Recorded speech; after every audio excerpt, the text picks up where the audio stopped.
શાંતિ 28/1/2025 આજના મીઠા બાબાના મધુર મહાવાક્ય। મીઠા બાળકો, પાસ વિથ ઓનર થવું છે તો શ્રીમત પર ચાલતા રહો। કુસંગ અને માયાના તોફાનોથી સ્વયંની સંભાળ કરો। પ્રશ્ન છે, બાપે બાળકોની કઈ સેવા કરી જે બાળકોએ પણ કરવાની છે? ઉત્તર છે, બાપે લાડલા બાળકો કહીને હીરા જેવા બનાવવાની સેવા કરી। એમ આપણે બાળકોએ પણ આપણા મીઠા ભાઈઓને હીરા જેવા બનાવવાના છે। આમાં કોઈ તકલીફની વાત નથી, ફક્ત કહેવાનું છે કે બાપને યાદ કરો તો હીરા જેવા બની જશો। પ્રશ્ન છે, બાપે કયો હુકમ પોતાના બાળકોને આપ્યો છે? ઉત્તર છે, બાળકો તમે સાચી કમાણી કરો અને કરાવો। તમને કોઈની પાસેથી પણ ઉધાર લેવાનો હુકમ નથી। ગીત છે, इस पाप की दुनिया से कहीं दूर ले चल जहां सुख और चैन मिले। ओम शांति। નવી દુનિયામાં ચાલવાવાળા મીઠા મીઠા રૂહાની બાળકો પ્રતિ બાપ ગુડ મોર્નિંગ કરી રહ્યા છે। રૂહાની બાળકો નંબરવાર પુરુષાર્થ અનુસાર જાણે છે કે બરોબર આપણે આ દુનિયાથી દૂર જઈ રહ્યા છીએ। ક્યાં? પોતાના સ્વીટ સાયલેન્સ હોમમાં। શાંતિધામ જ દૂર છે। જ્યાંથી આપણે આત્માઓ આવીએ છીએ તે છે મૂળ વતન। આ છે સ્થૂળ વતન। તે છે આપણું આત્માઓનું ઘર। એ ઘરમાં બાપ વગર તો કોઈ લઈ જઈ ન શકે। તમે બધા બ્રાહ્મણ બ્રાહ્મણીઓ રૂહાની સર્વિસ કરી રહ્યા છો। કોણે શીખવાડ્યું છે? દૂર લઈ ચાલવા વાળા બાપે। કેટલાઓને લઈ જશે દૂર? અસંખ્ય છે। એક પંડાના બાળકો તમે બધા પણ પંડા છો। તમારું નામ જ છે પાંડવ સેના। આપ બાળકો દરેકને દૂર લઈ જવાની યુક્તિ બતાવો છો। મન મના ભવ। બાપને યાદ કરો। કહે પણ છે, બાબા આ દુનિયાથી ક્યાંક દૂર લઈ ચાલો।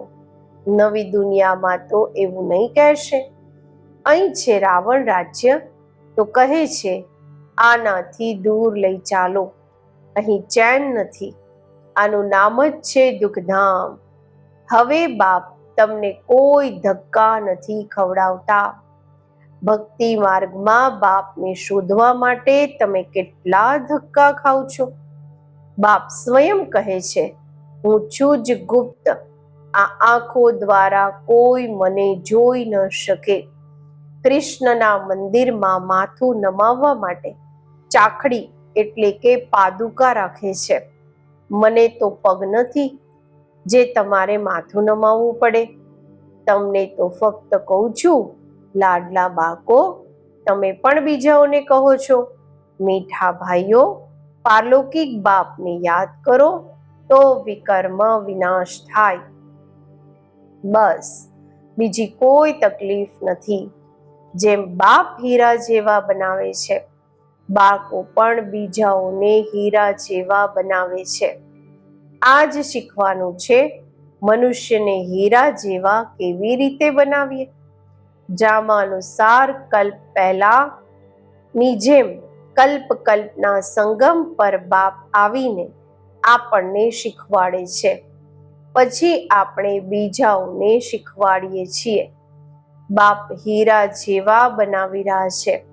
તમને ખબર છે, ખોજાઓના ગુરુ આગા ખાનું સોના ચાંદી હીરામાં વજન કર્યું હતું। નહેરુનું સોનામાં વજન કર્યું હતું। હવે તે કોઈ હીરા જેવા બનાવતા તો નહોતા।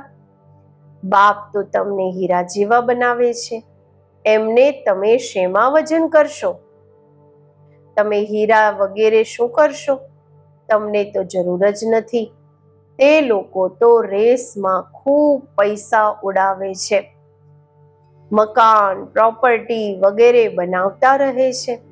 આપ બાળકો તો સાચી કમાણી કરી રહ્યા છો. તમે કોઈની પાસેથી ઉધાર લો તો પછી 21 જન્મ માટે ભરીને આપવું પડે. તમને કોઈની પાસેથી ઉધાર લેવાનો હુકમ નથી. તમે જાણો છો આ સમયે છે જુઠ્ઠી કમાણી, જે ખતમ થઈ જવાની છે. બાબાએ જોયું આ તો કોળીઓ છે, અમને હીરા મળે છે, તો પછી આ કોળીઓ શું કરીશું? કેમ નહીં બાપ પાસેથી બેહદનો વારસો લઈ લઈએ? ખાવાનું તો મળવાનું જ છે. એક કહેવત પણ છે, હાથ જેમનો એવો, એટલે કે ઉપર પહેલો નંબર તે મેળવી લે છે. બાબાને શરાફ એટલે કે સોદાગર પણ કહે છે ને. તો બાપ કહે છે તમારી જૂની ચીજો એક્સચેન્જ કરું છું, બદલી કરું છું. કોઈ મરે છે તો જૂની ચીજો કરણી ઘોરને આપે છે ને. તો બાપ કહે છે હું તમારી પાસેથી શું લઉં છું? આ સેમ્પલ જુઓ, ઉદાહરણ જુઓ. દ્રૌપદી પણ એક તો નહોતી ને. તમે બધા દ્રૌપદીઓ છો. બહુ જ પુકારો છો, બાબા અમને નિર્વસ્ત્ર થવાથી બચાવો. બાબા કેટલા પ્રેમથી સમજાવે છે, બાળકો આ અંતિમ જન્મ પવિત્ર બનો. બાપ કહે છે ને બાળકોને કે મારી દાઢીની લાજ રાખો, કુળને કલંક નહીં લગાવો. તમને મીઠા મીઠા બાળકોને કેટલો ફખુર હોવો જોઈએ, નશો હોવો જોઈએ. બાપ તમને હીરા જેવા બનાવે છે. આમને પણ એ બાપ હીરા જેવા બનાવે છે. બ્રહ્મા બાબાને પણ યાદ એમને કરવાના છે, શિવ બાબાને કરવાના છે. આ બાબા બ્રહ્મા કહે છે મને યાદ કરવાથી તમારા વિકર્મ વિનાશ નહીં થાય. હું તમારો ગુરુ નથી. એ મને શીખવાડે છે, પછી હું તમને શીખવાડું છું. હીરા જેવા બનવું છે તો બાપને યાદ કરો. બાબાએ સમજાવ્યું છે ભક્તિ માર્ગમાં ભલે કોઈ દેવતાની ભક્તિ કરતા રહે તો પણ બુદ્ધિ દુકાન ધંધા વગેરે તરફ ભાગતી રહે છે, કારણ કે તેનાથી આવક થાય છે. બાબા પોતાનો અનુભવ પણ સંભળાવે છે કે જ્યારે બુદ્ધિ આમ તેમ ભાગતી હતી તો પોતાને ચમાટ મારતો હતો. આ યાદ કેમ આવે છે? તો હવે આપણે આત્માઓએ એક બાપને યાદ કરવાના છે, પરંતુ માયા ઘડી ઘડી ભૂલાવી દે છે. ગુસ્સો લાગે છે, માયા બુદ્ધિઓ તોડી દે છે. એવી પોતાની સાથે વાતો કરવી જોઈએ. બાપ કહે છે હવે પોતાનું કલ્યાણ કરો તો બીજાઓનું પણ કલ્યાણ કરો. સેવા કેન્દ્રો ખોલો. એવું ઘણા બાળકો બોલે છે, બાબા ફલાણી જગ્યાએ સેવા કેન્દ્ર ખોલું. બાપ કહે છે હું તો દાતા છું, મને કોઈ જરૂર નથી. આ મકાન વગેરે પણ આ બાળકો માટે બનાવે છે ને. શિવ બાબા તો તમને હીરા જેવા બનાવવા આવ્યા છે. તમે જે કાંઈ કરો છો તે તમારા જ કામમાં આવે છે. આ કોઈ ગુરુ નથી જે શિષ્યો વગેરે બનાવે. મકાન બાળકો જ બનાવે છે પોતાના રહેવા માટે. હા, બનાવવા વાળા જ્યારે આવે છે તો ખાતરી કરાય છે કે તમે ઉપરના નવા મકાનમાં જઈને રહો. કોઈ તો કહે છે અમે નવા મકાનમાં કેમ રહીએ, અમને તો જૂનું જ ગમે છે. જેમ તમે રહો છો એમ અમે પણ રહીશું. એમને કોઈ અહંકાર નથી કે હું દાતા છું. બાપ દાદા જ નથી રહેતા તો હું કેમ રહું? અમને પણ તમારી સાથે રાખો. જેટલા તમારી નજીક હોઈશું એટલું સારું છે. બાપ સમજાવે છે જેટલો પુરુષાર્થ કરશો તો સુખ ધામમાં ઊંચ પદ મેળવશો. સ્વર્ગમાં તો બધા જ હશે ને. ભારતવાસી જાણે છે ભારત પુણ્ય આત્માઓની દુનિયા હતી, પાપનું નામ નહોતું. હમણાં તો પાપ આત્મા બની ગયા છે. આ છે રાવણ રાજ્ય. સતયુગમાં રાવણ હોતો નથી. રાવણ રાજ્ય થાય માના આવે જ છે અડધા કલ્પ પછી. બાપ આટલું સમજાવે છે તો પણ સમજતા નથી. કલ્પ કલ્પ આવું થતું આવ્યું છે, નવી વાત નથી. તમે પ્રદર્શન કરો છો, કેટલા અનેક આવે છે. પ્રજા તો ખૂબ બનશે. હીરા જેવા બનવામાં તો સમય લાગે છે. પ્રજા બની જાય તે પણ સારું.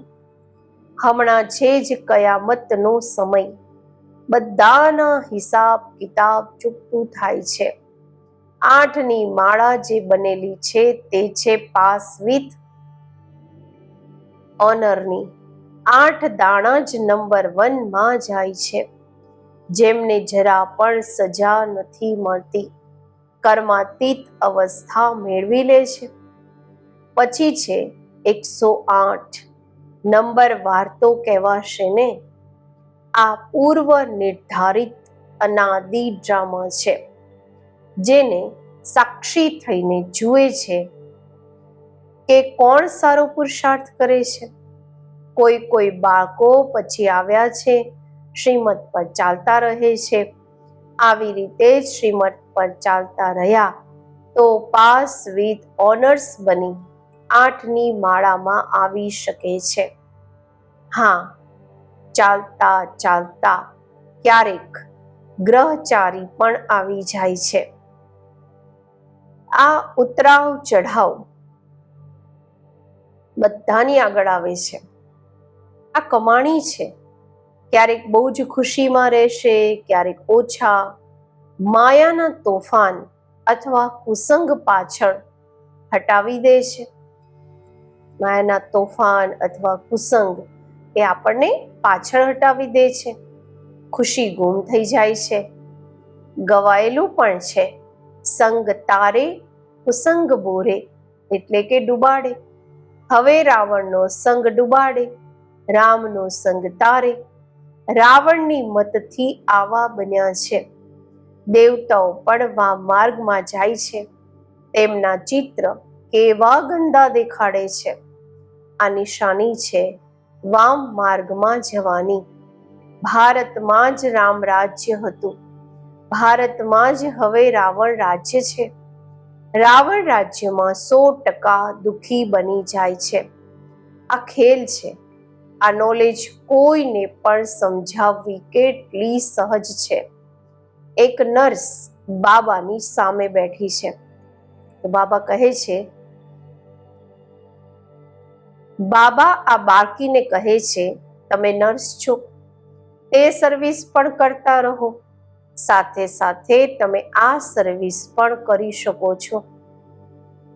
પેશન્ટ એટલે કે દર્દીને પણ આ જ્ઞાન સંભળાવતા રહો કે બાપને યાદ કરો તો વિકર્મ વિનાશ થશે.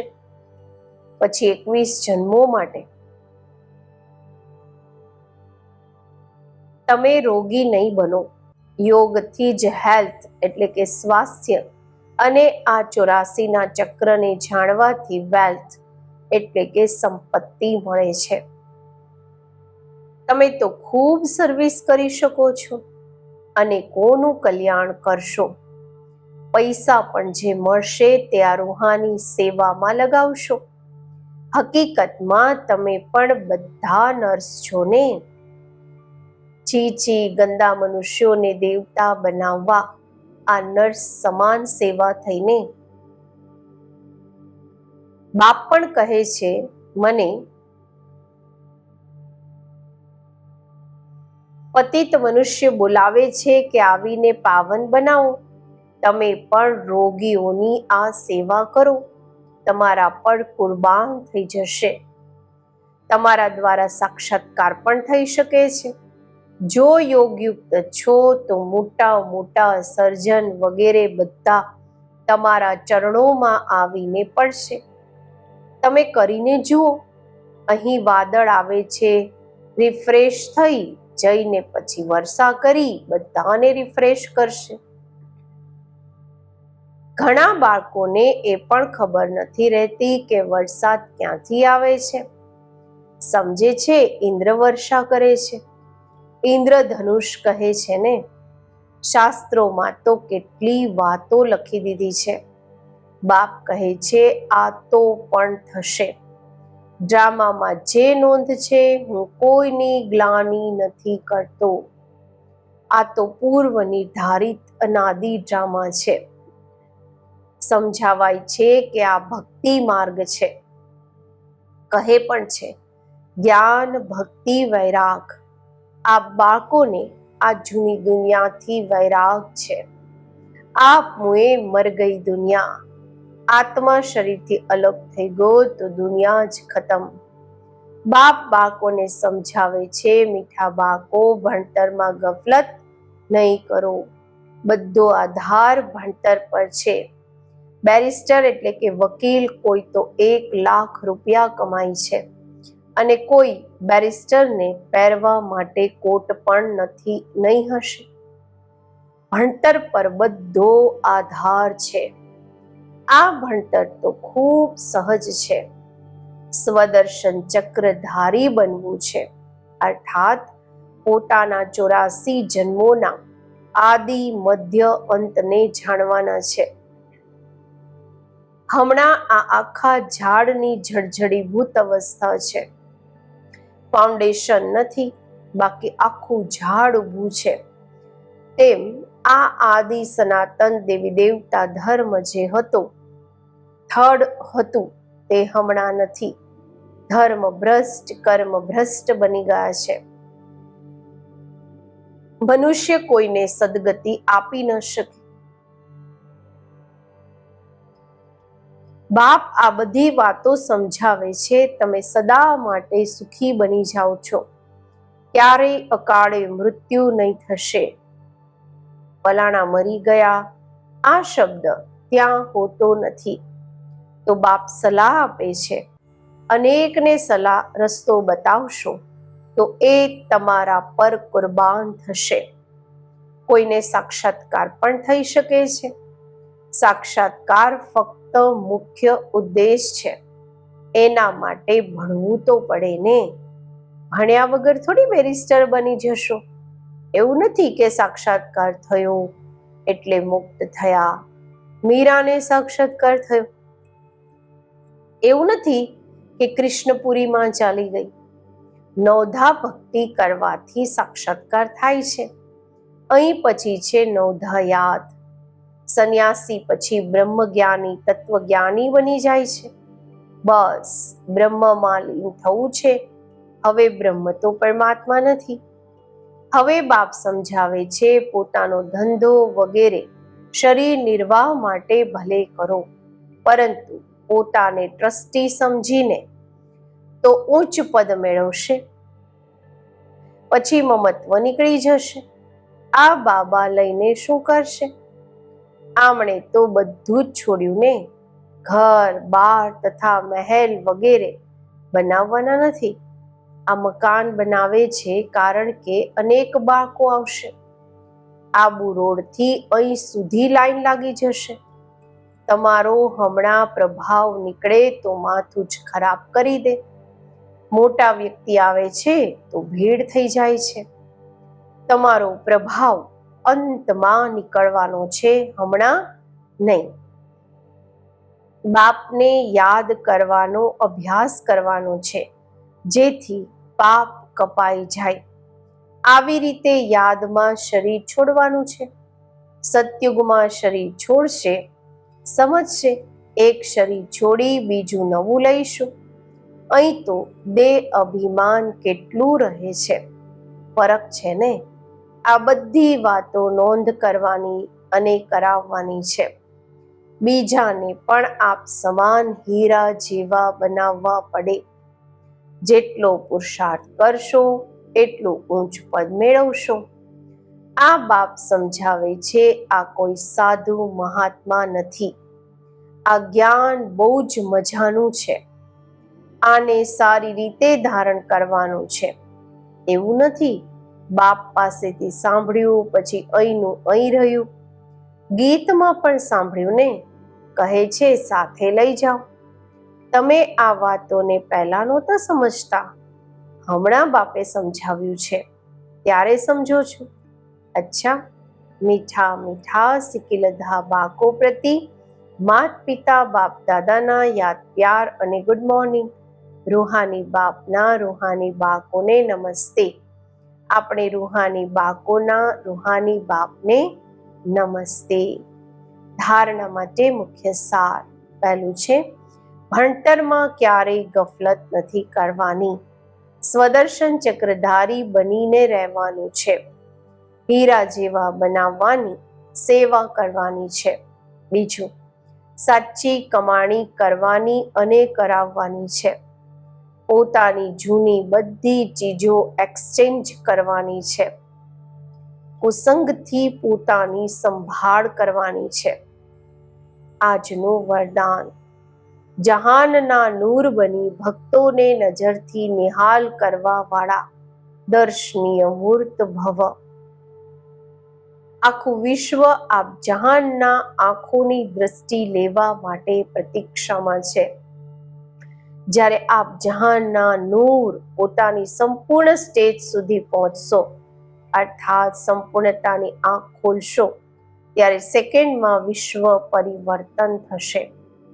પછી આપ દર્શનીય મૂર્ત આત્માઓ પોતાની નજરથી ભક્ત આત્માઓને નિહાલ કરી શકશો.